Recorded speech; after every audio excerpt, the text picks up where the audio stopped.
Good afternoon, Keith Tebow with you on this Thursday. Time for our weekly discussion with the mayor of the city of Fall River, Mayor Paul Coogan. Mayor, how are you this fine day? I'm doing fine, Keith. How about you? I am doing well. Just a couple of quick things this week. I actually want to start with some good news again, COVID related. The senior centers are reopening actually beginning today. Right. How is that for our seniors to get back into a normal schedule of doing events at some of these centers? Yeah, that's what one of the things we did. We want to make sure they're back where they belong, having fun with their friends. We got a little hiccup at the Niagara Center, but we're looking at some people we think can manage it right now. So we'll get that open as fast as we can, but the others should be up and going. What is the status of Niagara? Do you have any timetable for that one, or are you still No, I don't have a timetable. TBD? I would say as soon as possible. Yeah. Now pretty much, all of city government is pretty much back to where we were, prior to COVID. And, what are you hearing from residents as you go out and about? Obviously the vaccination numbers are still not where we want them to be. But in terms of people's spirits, are they more uplifted than they were in quite a while? Oh, absolutely. I mean, I think a lot more people are out and about. I wish a lot more people were getting vaccinated right now. That would be a big plus for the city of Fall River. But, people seem like they're returning to normal. There's a lot more activities going on. Events are starting to happen again. And I think that that's what's going to happen. We're going to ease our way out of this, and people are going to try to return to as normal as possible, and off we go. Last week, we spoke about the resignation of Superintendent Matt Malone. At that time, there was a little bit of uncertainty of potentially maybe having a special meeting. That probably won't be happening since the next school committee meeting is on Monday. I know that school committee member Kevin Aguiar has asked that an item be placed on the agenda in terms of speaking about, terminating the superintendent earlier. Is that something we will see on the agenda on Monday?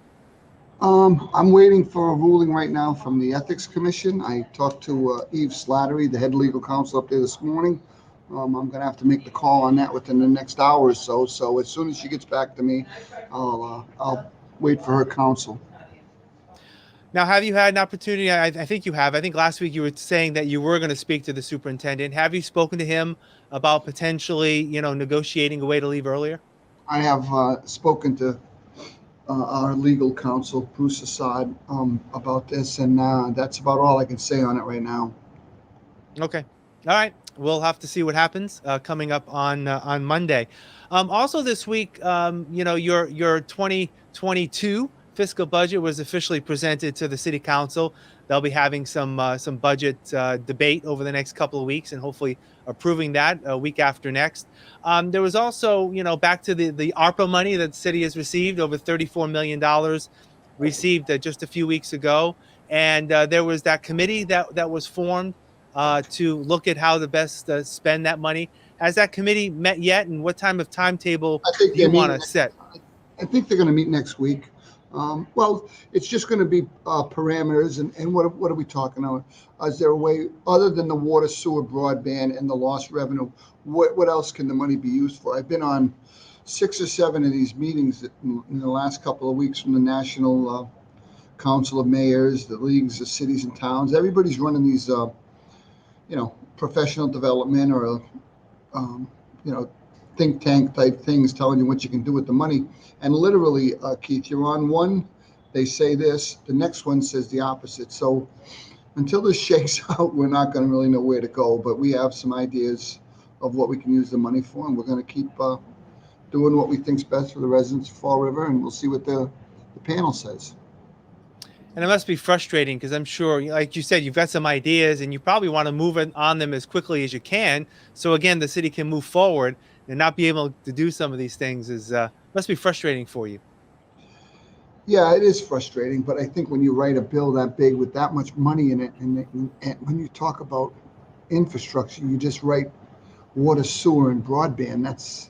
That leaves it up to interpretation all over the place. And public safety is another one.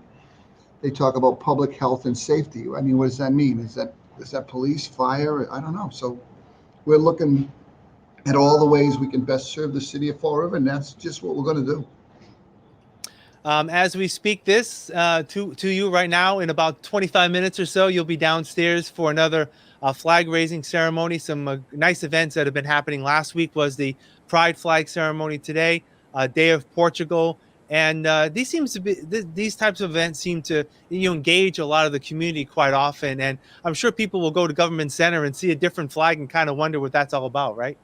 Yeah, I think it piques people's interest. It honors the people that we're trying to honor. I mean, you look at this week; it's the Day of Portugal, and half the city's Portuguese. I mean, I think it's still around 46%, and you can't go down the street without a Portuguese restaurant or bakery, and they're woven into the fabric of Fall River. Make no mistake about it. So we're happy to honor them and their ancestry and their legacy in our city. It'll be a nice event.